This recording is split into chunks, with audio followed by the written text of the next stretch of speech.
Hi, my name's Chris, and today we're going to talk about customer returns and the ability to backtrace your production materials and raw materials for containment. Within Plex, we have a full customer returns module. This will allow you to identify the return number, the customer, and the products affected. You can even facilitate the credit memos and link to problem records within the screen. This will help facilitate and streamline the customer return process. We also offer lot trace capabilities.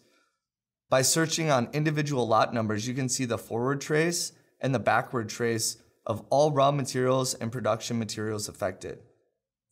We also will showcase a traceability tree that will highlight individual serialized containers to show which components were used in that finished good or final assembly.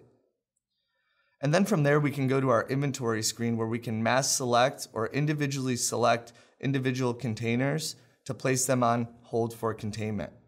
This will prevent material from getting out of our facility and getting into the customer's hands. So I hope you can see how Plex can help facilitate your customer return process and provide the visibility for forward and back trace of your raw materials and production components. Thanks.